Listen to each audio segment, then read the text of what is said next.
Andy Nairn has led a charmed life. He stumbled into advertising after studying law at Edinburgh University. Almost 30 years later, he's one of the world's most respected brand strategists and the founder of one of the UK's most successful creative agencies. Lucky Generals has been shortlisted for Campaign Magazine's Agency of the Year for 5 years in a row, and Andy has been named the country's top strategist for the last 3 in a row. He's also been named one of the top 5 creative people in the world by Business Insider. Hello and welcome to Talk Business with Andy. Hello, and thank you very much for having me on the show. Oh, thank you so much, Andy. So let's go back to the beginning. How did you get into the world of advertising?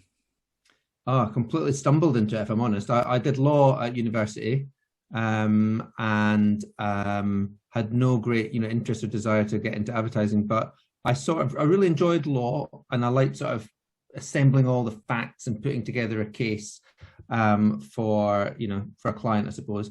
But I knew I didn't really want to do something which felt a bit corporate like law, so I sort of had a word with one of my tutors, and he sort of said, well, if you like that kind of bit about law but you don't like the other bit, how about thinking about something like advertising? So it was just a good bit of careers advice, really. And that's what happened. So what happened then in between you deciding to get into advertising and then founding this awesome creative agency, Lucky Generals? How did that all come about? Well, as usual, lots of twists and turns, but basically I got in the door to a very big agency, a place called Abbott Mead Vickers, which is one of the top agencies. In fact, it wasn't then, but it is sort of now more or less one of the biggest, or perhaps even the biggest for the last 20 years. And then, so that was a really good beginning, because it was like big and classic and very good training and all those sort of structures. And then worked at another couple of agencies who were very good over here. Went to the States for a couple of years. And then I came back from San Francisco where I'd been working and met so a real friend who I've worked with ever since, a lady called Helen Calcraft, who's a great business partner of mine. We've worked together solidly for 20 years, and we also sort of along the way picked up another friend who is now the third person in the company, sort of thing, in Lucky Generals. So it's really when we set up Lucky Generals, which was 7 years ago, it was the three of us, all good friends. We'd been working together, as I say, at this previous agency, and having quite a lot of success. And then we thought, we can do this ourselves. We can have our own shot at it, and luckily that's turned out to be the case. Yeah, we mentioned at the top when we was introducing you, you guys have got an absolutely amazing reputation. What are some of the key milestones for Lucky Generals that have brought you to where you guys are today? Well, I think just starting up in the first place is quite a big deal, because a lot of people have a desire to do a startup or to start a business with their friends or colleagues or whatever, and they don't get all the planets to align, because you've got to want to do it and have the time and the family commitments and all the rest of it to do it, and then your partners have also got to be in the same boat all at the same time. So that was quite a big bit of luck, I suppose. And then getting started without, and we didn't have any clients, so we deliberately set up without having sort of a big backer or any sort of wealthy sort of support or anything like that, because we wanted to just sort of force ourselves to sort of be quite pure at the beginning. And we started working with Paddy Power early on, which were great because they were crazy, allowed us to do all sorts of mad sort of quite creative things. So that was a big moment. And then really, every single client we've won has been a big one, to some degree or other. Winning Yorkshire Tea was fantastic. Winning Co-op was a biggie because they're huge sort of, obviously massive supermarkets. So that was something different. And then, of course, Amazon was an absolute whopper to win when we were only about a year old. So it's been a real roller coaster, and of course there's been some lows on the way as well. Yeah, amazing. So many people would love to work with a company like Amazon. Just for anyone listening, we have lots of entrepreneurs and business owners listening that would like to reverse engineer these things. How did you guys manage to secure a deal with Amazon, and what does that process actually look like, Andy? So they approached us, as I say, when we were about a year old. They hadn't really done a huge amount of advertising. It sounds ridiculous, but until then they hadn't really, invested in advertising before. They just grown naturally, and then they decided that they wanted their own first UK ad agency. And we were like pretty gobsmacked actually when we got a call, because we were only like about 20 people at the time, maybe even a bit less than that. And we thought, why has this enormous company come looking for somebody like us? And it turned out it was a really good bit of luck again, because one of the principles, one of the many really interesting bits about their culture is they don't like really big teams. Although they're a huge company, the individual teams within Amazon, they've got this thing called the 2 pizza rule, which is if your team can't be fed on 2 standard pizzas, then the team's too big, so you should lose some people. So actually, they saw our tiny little size as a real advantage. They didn't want to work with a big ad agency or like a big network with offices all over the world and, Madison Avenue and stuff like that. They really liked the idea of working with, a little entrepreneurial startup. So that actually worked in our favor. And, you do a pitch, like I'm sure lots of your listeners or watchers will sort of be familiar with. They gave us, a month or so, set us a little sort of an exam question, a brief that said, what would you do with, I can't remember what product it was at the time. I think maybe like Fire Stick TV or something like that. And what would you do with this? And you have a go at it, and it's obviously not perfect because you've not really been doing it with all the data that you would get if you were really working with them in practice, but you have your best go and give them enough to see whether, what's your thinking like and what is your creative quality like, and they seem to like what they saw, and it's been just a fantastic, obviously partnership ever since. Can you remember where you were when that email come through saying that you were hired? Do you know, they did it really nicely, because they did it at the beginning of the final meeting, and they said, you've more or less got this. Just so as long as you don't mess this meeting up, you're sort of in the clear. And so then we spent the whole of the meeting sort of worrying that we were going to say the wrong thing, and it was like a no-win situation, other than we managed to get through unscathed. But I thought it was really nice that they did. Again, a big company that can still, they realised how important it was, so they didn't just tell us by email or voice notes. So. Yeah, that's nice. It's funny knowing what this topic that we're going to be speaking about today. I've already heard you use the language luck a couple of times even before coming to this point. Lucky Generals, your new book, Go Luck Yourself. I can see a theme here. What are your thoughts on luck, and how has this become something of interest to you? Well, yeah, it's a funny thing, isn't it? Because it is a natural thing. I wasn't doing that in a fake way, I don't think. And if anything, we set up Lucky Generals, as I say, 7 years ago. And basically, we just liked the name, if I'm honest. It's a Napoleon quote. And somebody asked him, what do you look for in your officers? And he said, I just bring me your Lucky Generals. In other words, people who have got a good track record of getting results and, actually make things happen. And so at the time, we didn't think about it more than that. We just thought, oh, that's quite a cool name. Let's call ourselves Lucky Generals. But then last year, a little bit like you did there, I started thinking, God, so much of our careers have been actually based on lucky breaks, like winning Amazon or, some of these other things. And I sort of thought, well, this is ridiculous. I've got a company called Lucky Generals, but I don't even understand what luck is or how it works or anything like that. So I thought I'd do a bit of research into it, and I just found it really fascinating. And the more I thought about it, the more I realized that all of us probably enjoy a bit of luck from time to time. I'm sure every entrepreneur listening to this will know that they've either experienced good luck or bad luck.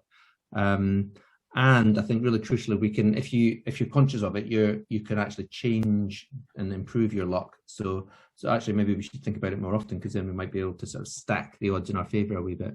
Yeah, brilliant. It's funny, isn't it? A lot of people listening, and myself as well, when I knew that we were going to be doing this interview, recognized and I sort of evaluated my relationship with luck. Definitely recognize luck when I've had bad luck, and I like to blame things. Had a bit of bad luck. When something goes well, not so much putting it down to good luck, or because I'm really awesome, Andy, right? Yeah, well, that's the thing. That's exactly it. If I were to say that you were lucky, you'd probably be quite insulted. So I think it's a bad thing in our society. It's like at the best, it's a taboo that we don't like to talk about, and at worst, it's a bit of an insult. But if we're being really honest, even a lot of the good things, yes. And I think the problem is that we've set up this false analysis, which means that they're seen as it's like almost like the opposite of hard work and the opposite of talent and imagination and all the rest of it. So if I were to say that you're lucky, you might think, oh, well, you're having a go at me. But actually, I feel like you can be both. You can be lucky, but then it still requires it still requires hard work and business smarts and entrepreneurialism to seize the opportunity and make something of it. So they can be sort of happy bed fellows rather than sort of enemies. Yeah, sure. I think as well, we you would have heard this so many times as well, Andy. Definitely, as it's on your radar. People categorize themselves, don't they, as either being a lucky person or an unlucky person. I was born lucky or I was born unlucky. Tell us about that. And do people make their own luck? Well, I certainly think there's different sorts of luck, and to some degree, I think you can be born lucky and you can make your own luck. And so, obviously, you could be born lucky because, like, some things just happen to you, regardless of your what you've done. Like, you can, if you're born into a really wealthy family or in a really wealthy part of the world, or I guess if you get your first job at a very big and successful company, that is, that might be lucky and not very much due to your own sort of skills. But then over and above that, you can make the most of the luck that you have been given. So I guess it's a bit like cards, isn't it? You can't do much about the cards that you're given, but once you've got them, you can make the best hand of the cards that you've been dealt with, if you like, sort of thing. So there's two separate. You might get given a terrible hand of cards, and then you're probably not going to be as likely to win as the other person, but you can make the most of them. And I think that's what all of us and companies can do, is take the cards that they've been given and play them to the best of their abilities. And that's very much what your new book's about, right? That's what it's about. Yeah, I mean, there's certain things that you can't. If your company's has certain problems that you've just inherited, then I think it's helpful to sort of know about that and to be sort of mindful of it. Because the more sort of conscious you are about luck, I think the more you're able to change it, sort of thing. But there's so many different things. Even if it looks like on the surface that you've got a really bad, unlucky sort of situation, it's quite often that you can turn it around. Yeah. What sort of practical things do you talk about in your book where people can help make themselves more lucky? So I think there's a bunch of different things, and they could fall under a bunch of different sort of broader headings. But one set of tips that's all about appreciating what you got. Like, I think, it's a bit like with people, the more you get up in the morning and actually appreciate sometimes how lucky you are, that can be a really helpful thing for individuals. But I think it's also true for companies. Like, a lot of the time, there's amazing stuff going on right under the nose of the company, in the organization, and they just don't realize how lucky they are. Like, they maybe need someone else to come in from outside and say, wow, look at your people are incredible. That product is amazing. You need to make more of that. Or you do realize how lucky you are to have that history or that brand logo, or all sorts of other things that just get taken for granted. So there's a whole bunch of ideas just about being appreciative of what you already have. And then there's a whole bunch of ideas about looking out for ideas everywhere. Sometimes there can be opportunities in things that are not directly within your category. They might be from another category that you could steal them or borrow them, or from another part of the world that you could sort of lift and apply to your own thing. Or it could just be an idea from, like, music or fashion, or all sorts of other stuff like that that is not just about your own company and what's within it.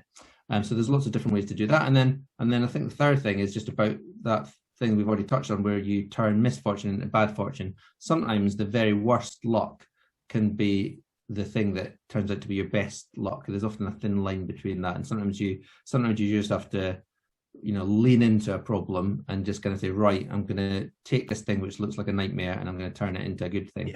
Yeah, that reframing. I've heard you speak so well about this in the past and other interviews.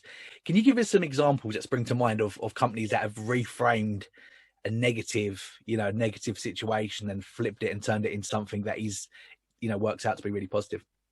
Well, there was a great example a couple of years ago from KFC.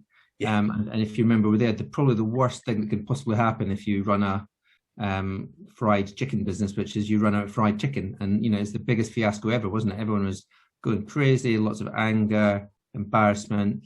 And rather than sort of shy away from it, they sort of pretty upfront acknowledged that it was an absolutely almighty cock-up, frankly. And they did it, though, with a bit of wit. And they created advertising which used the word FCK. So they sort of flipped their brand initials and just sort of frankly said it was a bit of a fuck up. And that suddenly, and the charming way that they then sort of went on to explain, look, this is a bit of a problem. We accept it. It's pretty dumb, but we're on it and we're going to fix it. Was just really refreshing, for a big company to do that. And suddenly, everyone started feeling much more fond of them, and they probably came out stronger than ever because we all sort of appreciated, well, that's a sort of nice human business that can have a laugh at itself. So I think that's a great example. And recently, by the way, I found out that that's not the first thing that they've turned a misfortune into good fortune. Their famous slogan, the finger licking good slogan. Yeah. Well, part of that came from, in the 1950s, they'd done an ad, and somebody in the background of this telly ad was licking their fingers in the restaurant. And they got a lot of complaints. A lot of people said, that's disgusting, can't believe you did that. And so rather than sort of, hide or be embarrassed about it, they actually, again, embraced it and sort of said, yeah, well, the reason that people are licking the fingers is because they're finger licking good. Yeah. And that slogan came out of that. So it was a great way of taking something that could have been a real sort of yucky thing and turning it into a really positive message. And, they've run with that slogan now for God knows how many decades. Yeah, amazing. Within your network and on a daily basis, you work with, some of the world's most talented people and some of the most successful people. What traits do you most commonly recognize in the luckiest people that you've met? Oh, that's a good question. I think optimism's one. Not blind optimism, because obviously, especially at the moment, we've got to be, accepting of the fact there's a lot of bad stuff going on in the world and a lot of difficult stuff. So you can't be naive. But generally, you've got to have a positive view. I think that's what most entrepreneurs will tell you, that you've got to get up out of bed in the morning, and even if things are tough, you've got to sort of find a way to keep yourself positive. And I think that's, strongly associated with luck as well. That sometimes luck is just about having your eyes open to opportunities. And if you've got a positive mindset, you might recognize the same situation and think, oh, actually, that could be an opportunity for me there. Whereas sometimes if you've got a more negative mindset by nature, you might see the very same opportunity, but it might look too much trouble or a difficult thing, or, you could interpret it in a very different way. And that often makes the difference between success and failure, I would say. Yeah, sure. We live in a world where people are promoting themselves or their business online every day via social media. What factors should people consider with the aim of having the biggest impact before pressing the send button? Oh, wow. So what should they consider before pressing the send button? I guess it's the impact on others. I know that sort of perhaps sort of sounds like stating the obvious, but I think one of the unfortunate things about social media is obviously it's quite easy for you to ping off a tweet, or similar, which can sort of it might achieve your immediate aim of getting lots of attention, but it might also annoy or upset lots of people as well.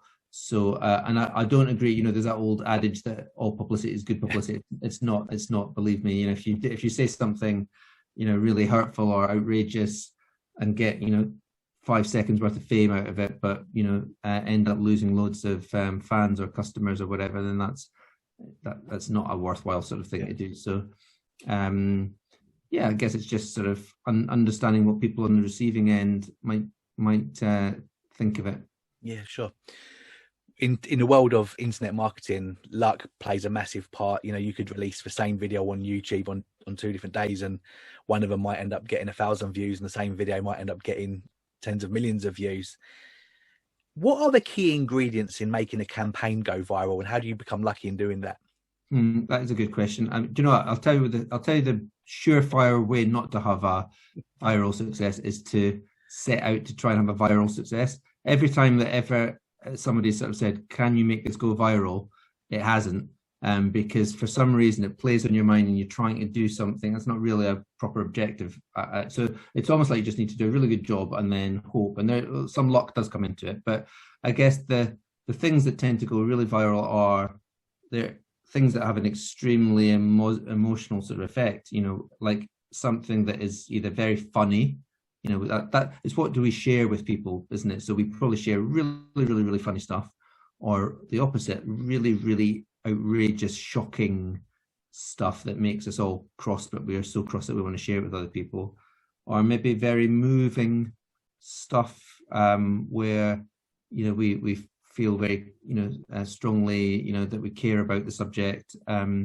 What tends to not work is if you're obviously just very informational and flat and functional. Nobody wants to hear about you or my products. Yeah. particularly. And so you've got to, again, see it from other people's point of view, but why should they share your stuff on social media? And it tends to be one of those three things, if I'm honest, funny, shocking, or moving. You mentioned at the beginning your work with Paddy Power. I know some of those campaigns were absolutely brilliant and really well received by lots of customers. Tell us about that. Tell us about that campaign and your work that you've done with Paddy Power at the beginning as well. They were brilliant, actually, because they really understand that role of that rule that to make something go viral, which a lot of our work did. What they did was a lot of the time they were very funny, and they were often very shocking and outrageous. But it suited their brand because they're bookies, and they wanted to make it entertaining. And so the very first thing we did was a thing called Rainbow Laces, which was a campaign against homophobia in football. And it was literally a campaign on a shoestring, and that's what medium we ended up using. We ended up using rainbow-coloured bootlaces that we encouraged all the football clubs in the UK to sort of use and sort of show the sport of gay footballers. And I don't know if you're into football at all, but in the end, virtually every single club got on board with it, and hundreds of different brands, and hundreds of millions of people tweeted in it. They've rainbow ified the arch of Wembley, and it's been in Coronation Street as a storyline and all the rest of it, sort of thing. So that was a brilliant thing, because it started with an idea as simple as a shoelace, it cost hardly anything, and turned out to be this massive national ongoing, I think it's been going 7 years now, campaign. How do you guys measure the success of a campaign? It depends what the sort of I guess the original objective was. But ultimately it needs to be sort of, I guess, a commercial effect, that it's returned a profit. And then before that, we might look at, how much noise it generates, and how, behavioral changes. Has it made more people buy it, or the same people buy it more often? There's different ways to sort of achieve those sales.